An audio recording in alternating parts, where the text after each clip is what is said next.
Doctor G V Hari, vote ചോരി ആരോപണമാണല്ലോ സ്ഥിരമായിട്ട് നിങ്ങൾ പ്രയോഗിക്കുന്നത് അല്ലേ? അതാണ് ആയുധമാക്കുന്നത്. നിങ്ങളുടെ നേതാവ് ശ്രീ രാഹുൽ ഗാന്ധി അദ്ദേഹം ഉന്നയിച്ച ആ ആരോപണം അത് കേരളത്തിൽ നടന്നിട്ടുണ്ടോ? ഈ EVM ഒക്കെ പക്കാണല്ലോ അല്ലേ? കുഴപ്പമൊന്നുമില്ലല്ലോ.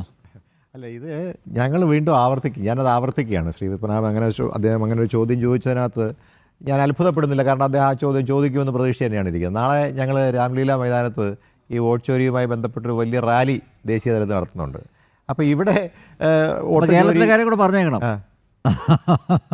അല്ല, ഞാൻ പറയട്ടെ, ഇതിനകത്ത് പറഞ്ഞോട്ടെ അല്ലേ. അതായത് ഈ മെഷീനുമായി ബന്ധപ്പെട്ട് നടന്നിട്ടുണ്ട്. ഈ മെഷീനെ സംബന്ധിച്ചിടത്തോളം പല സംസ്ഥാനങ്ങളിലും നടന്നിട്ടുള്ള ടാമ്പറിങ്ങിനെ കുറിച്ച് വളരെ കൃത്യമായ തെളിവുകൾ ഞങ്ങൾ നൽകിയിട്ടുണ്ട്. ആ തെളിവിനെ കുറിച്ച് ഇതുവരെയും അങ്ങയുടെ നേതാക്കന്മാരൊന്നും പ്രതികരിച്ച് കണ്ടിട്ടില്ല ഞങ്ങളാരും. അതുകൊണ്ട് ഞങ്ങൾ പറഞ്ഞിട്ടുള്ള കാര്യങ്ങൾ അവിടെ തന്നെ നിൽക്കുന്നുണ്ട്. നിയമപരമായി പോയില്ല, മനസ്സിലായില്ലേ?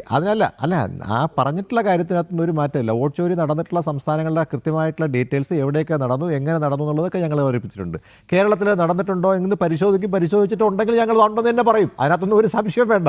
ആ കാര്യത്തിലൊന്നും ഒരു സംശയമില്ലാതെ അത് പിൻവലിക്കുന്നില്ല. ഇവിടെ ഞങ്ങൾ ജയിച്ചത് കൊണ്ട് ഞങ്ങൾ പറഞ്ഞ കാര്യം ഇല്ലാതാകുന്നില്ല, ഞങ്ങൾ മുന്നോട്ട് വെച്ചിട്ട് തെളിവുകൾ ഇല്ലാതാകുന്നില്ല. അതുകൊണ്ട് അങ്ങനെ ഒരു ചോദ്യം ചോദിച്ചുകൊണ്ട് ഞാൻ പെട്ടെന്ന് രക്ഷപ്പെട്ട് കളയാം, ഇനി വോട്ട് ചോരി ഇല്ല എന്ന് ഞങ്ങൾ പറയുമെന്ന് വിചാരിക്കേണ്ട. ഞങ്ങൾ വീണ്ടും അത് ആവർത്തിക്കും. വോട്ട് ചോരി നടന്നിട്ടുണ്ട്, വോട്ട് ചോരി നടക്കുന്നുണ്ട്. അത് കേരളത്തിൽ ഇപ്പോൾ ഈ തെരഞ്ഞെടുപ്പിൽ നടന്നിട്ടുണ്ടോ എന്ന് പരിശോധിക്കുമ്പോഴേ അറിയാൻ കഴിയുള്ളൂ. നാളെ അത് പരിശോധിച്ച് നോക്കുമ്പോൾ ഉണ്ടെന്നുണ്ടെങ്കിൽ അത് ഇന്നടത്തൊക്കെ നടന്നു എന്ന് ഞങ്ങൾ പറയും. അതിനു മുമ്പ് ഈ തെരഞ്ഞെടുപ്പ് മുമ്പ് ഞങ്ങൾ പറഞ്ഞിരുന്നല്ലോ.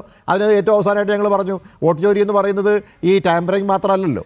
ഒരു സ്ഥലത്ത് വോട്ടുണ്ട്, മറ്റൊരു സ്ഥലത്ത് വോട്ടുണ്ട്. ഇപ്പോൾ സുരേഷ് ഗോപിയായിട്ട് ബന്ധപ്പെട്ട് അദ്ദേഹം തൃശ്ശൂർ വോട്ട് ചെയ്തു, തിരുവനന്തപുരത്ത് വോട്ട് ചെയ്തു. ഇതൊക്കെ ബന്ധപ്പെട്ടിട്ടാണ് പറയണത് ഞങ്ങൾ. ഒരാൾക്ക് ഒരു വോട്ടല്ലേ ചെയ്യാൻ പറ്റുള്ളൂ. അപ്പോൾ അങ്ങനെയുള്ള കാര്യങ്ങൾ ഞങ്ങൾ പറയും, അതിനകത്തൊരു സംശയമില്ല. അതുകൊണ്ട് അല്ല, ആ ഒരു ചോദ്യത്തിനകത്ത് പ്രസക്തി ഇല്ല. അതിവിടെ ആ ഒരു വിഷയം ഇവിടെ അല്ലല്ലോ. ഇത് പറയുമ്പോൾ അങ്ങനെ പറയാൻ ചോദിക്കാം എന്നുള്ളതേ ഉള്ളൂ. പക്ഷേ വോട്ട് ചോരി നിലനിൽക്കുന്നു, അതിനുള്ള തെളിവുകളുണ്ട്, മറുപടി പറയൂ.